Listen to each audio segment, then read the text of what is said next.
मनसे अध्यक्ष राज ठाकरे आज बदलापूरमध्ये जाणार आहेत। बदलापूरमधील आंदोलकांची राज ठाकरे भेट घेणार आहेत। अत्याचार प्रकरणानंतर नेत्यांकडून बदलापूरला भेट दिले जाण्याचे हे सगळे प्रकार समोर येत आहेत। मनसेनं सुद्धा आता आक्रमक भूमिका या सगळ्या संदर्भात मनसेकडून घेतली जाऊ शकते अशा पद्धतीचं सध्या चित्र निर्माण झालंय। प्रचंड मोठा गदारोळ माजला होता संपूर्ण बदलापूरमध्ये।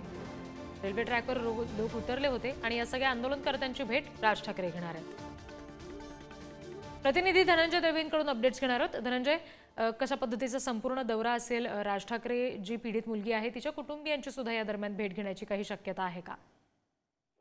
रिद्धी, आपण जर पाहिलं तर जी बदलापूरमध्ये जी घटना घडली त्याचा संताप जो आहे किंवा उद्रेक जो आहे तो आपण याआधी पाहिला होता आणि त्यानंतर संपूर्णरित्या जर आपण पाहिलं तर राज ठाकरे यांनी महायुती सरकारवर जे आहे ते टीका सुद्धा केलेली पाहायला मिळाली। या सगळ्यानंतर आता राज ठाकरे स्वतः जे आहेत ते आज 11 वाजता बदलापूरच्या अदिती बँक्वेट हॉल इथे बदलापूर मधील नागरिकांची भेट घेणार आहे, त्यांच्याशी संवाद साधणार आहे। या सगळ्या संदर्भातली माहिती जी आहे ते मनसेचे नेते जे आहे अविनाश जाधव यांनी त्यांच्या सोशल मीडियाच्या अकाउंटवरून दिली होती आणि त्यानंतर आता राज ठाकरे आज त्या ठिकाणी जाणार आहेत आणि सगळ्या आंदोलकांची भेट घेणार आहेत। पण एक जी गोष्ट आहे की कुटुंबाची भेट घेण्याची शक्यता जी आहे ती कमी आहे, कारण की याआधी सुद्धा राज ठाकरे यांनी ज्यावेळेस वक्तव्य केलं होतं त्यावेळेस त्यांनी असं म्हटलं होतं की सध्या तरी कुटुंबाला भेटण्याचा कोणताही विचार नाहीये किंवा त्यांना त्रास देण्याचा या सगळ्या परिस्थितीत कोणताही मानस नाहीये।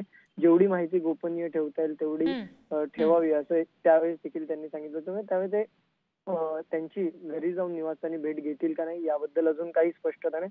मात्र आंदोलकांची आणि बदलापुरातल्या नागरिकांची ते भेट घेणार आहे। या सगळ्या संदर्भात या घटनेच्या निषेधार्थ आतापर्यंत राज ठाकरे यांनी आपली कठोर भूमिका जी आहे ती वेळोवेळी दाखवलेली पाहायला मिळालेली होती आणि या सगळ्या संदर्भात सरकारने कठोर शिक्षा करावी अशी मागणी देखील केली होती। त्यामुळे आज राज ठाकरे बदलापूरमध्ये नागरिकांची भेट घेऊन नेमकं काय त्या ठिकाणी माध्यमांशी संवाद साधतायत ते पाहणं महत्त्वाचं असेल। रिद्धी, निश्चित। धनंजय, धन्यवाद दिलेल्या सगळ्या माहितीसाठी।